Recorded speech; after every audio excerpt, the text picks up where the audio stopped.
Ester 9:11. Llegó aquel día a conocimiento del rey el número de los muertos en Susa, la capital. Y el rey dijo a Ester: Los judíos han matado y hecho perecer en Susa, la capital, a 500 hombres y a los 10 hijos de Amán. ¿Qué habrán hecho en el resto de las provincias del rey? ¿Qué más pides? ¿Qué más quieres? Se te concederá, lo tendrás. Ester respondió: Si al rey le parece bien que les sea permitido a los judíos de Susa orar también mañana conforme al edicto de hoy, y que se cuelgue en la horca a los 10 hijos de Amán. El rey mandó que así se hiciera y se publicó el edicto en Susa. Los judíos de Susa se reunieron de nuevo el día 14 del mes de Adar y mataron en Susa a 300 hombres, pero tampoco se dieron al pillaje. Los otros judíos que había en las provincias del rey se reunieron y defendieron su vida, y se procuraron reposo librándose de sus enemigos y mataron a 75.000, pero no se dieron al pillaje. Esto sucedió el día 13 del mes de Adar. Los judíos se aquietaron el 14, haciendo de él un día de banquetes y regocijo. Los que había en Susa, que se habían reunido el 13 y el 14, se aquietaron el 15, haciendo de él un día de banquetes y regocijo. Por eso los judíos del campo que habitan ciudades no amuralladas hacen del día 14 del mes de Adar un día de banquetes y de fiesta en que se mandan presentes los unos a los otros. Mardoqueo escribió estas cosas y envió cartas a los judíos de todas las provincias del rey Asuero, cercanas y lejanas, mandándoles celebrar todos los años el día 14 y el 15 del mes de Adar como días en que habían obtenido el reposo, librándose de sus enemigos, y celebrar el mes en que su tristeza habíase convertido en alegría y su desolación en regocijo, y hacer de estos días días de festín y de alegría, en que se mandan presentes los unos a los otros y se distribuyen dones a los indigentes. Los judíos se comprometieron a hacer lo que habían comenzado ya y les mandaba Mardoqueo, porque Amán, hijo de Hamedata, agagita, enemigo de todos los judíos, había concebido el proyecto de exterminarlos y había echado el pur, es decir, la suerte, para matarlos y exterminarlos. Pero habiéndose presentado Ester al rey, mandó el rey por escrito hacer recaer sobre la cabeza de Amán el maligno proyecto que él había hecho contra los judíos y le colgó de la horca a él y a sus hijos. Por eso se llaman estos días Purim, del nombre de Pur. Conforme al contenido de esta carta, según lo que ellos mismos habían visto y les había sucedido, los judíos tomaron por ellos, por su descendencia y por todos aquellos que a ellos se unieran, la resolución y el compromiso irrevocable de celebrar cada año estos 2 días al modo y al tiempo prescritos. Estos días habían de ser recordados y celebrados de generación en generación en cada familia, en cada provincia y en cada ciudad, y estos días de Purim no habían de ser jamás abolidos entre los judíos ni borrado su recuerdo entre sus descendientes. La reina Ester, hija de Abigail, y el judío Mardoqueo escribieron con instancia a los judíos por segunda vez para confirmar la carta acerca de los Purim, y se mandaron cartas a todos los judíos, a las 127 provincias del rey Asuero.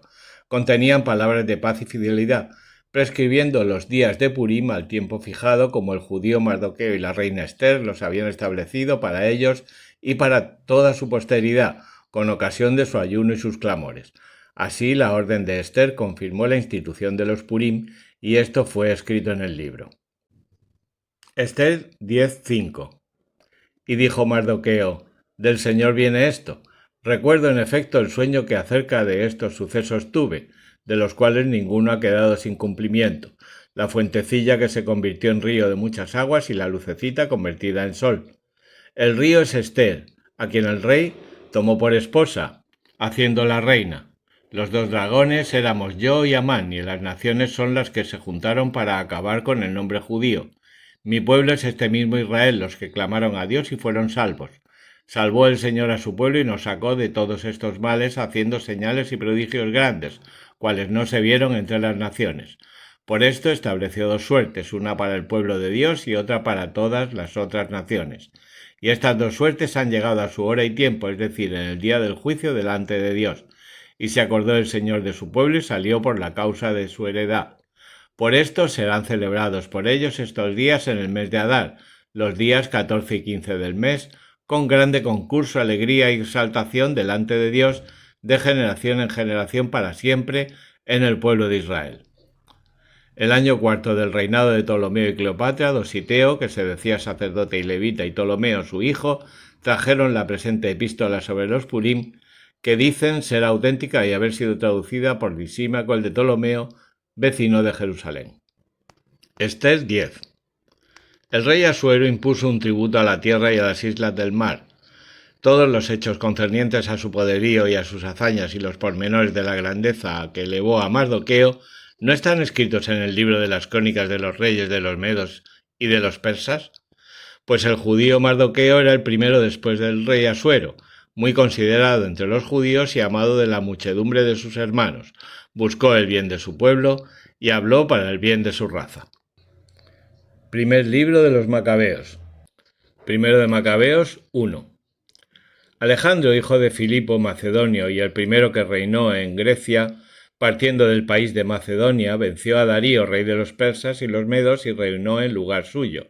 Luego de esto combatió muchas batallas, expugnó muchas fortalezas y dio muerte a reyes de la tierra.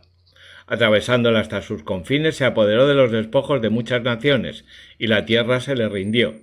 Su corazón se engrió y se llenó de orgullo. Juntó poderosos ejércitos, sometió a su imperio regiones y pueblos, y los soberanos le pagaron tributo. Después de todo esto, cayó en el lecho y vio que se moría. Llamando a sus oficiales, los nobles que con él se habían criado desde la juventud, dividió aún en vida su reino entre ellos. Había reinado Alejandro 12 años cuando le arrebató la muerte. En su lugar entraron a reinar sus generales, los cuales, en cuanto él murió, se ciñeron diadema y sus hijos después de ellos durante muchos años, multiplicándose los males en la tierra. De ellos brotó aquella raíz de pecado, Antíoco Epífanes, hijo del rey Antíoco, que estuvo en Roma como rehén y se apoderó del reino el año 137 de la era de los griegos. Salieron de Israel por aquellos días hijos inicuos que persuadieron al pueblo diciéndole: «Ea, hagamos alianza con las naciones vecinas, pues desde que nos separamos de ellas nos han sobrevenido tantos males». Y a muchos les parecieron bien semejantes discursos. Algunos del pueblo se ofrecieron a ir al rey, el cual les dio facultad para seguir las instituciones de los gentiles. En virtud de esto, levantaron en Jerusalén un gimnasio conforme a los usos paganos, se restituyeron los prepucios, abandonaron la alianza santa haciendo causa común con los gentiles y se vendieron al mal. Una vez que Antíoco se consolidó en el reino, concibió el propósito de adueñarse de Egipto, a fin de reinar sobre las dos naciones.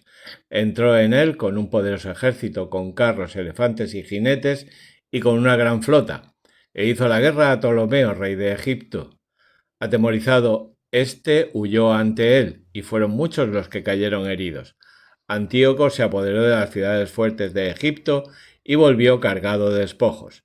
El año 143, después de haber vencido a Egipto, Antíoco vino contra Israel y subió a Jerusalén con un poderoso ejército.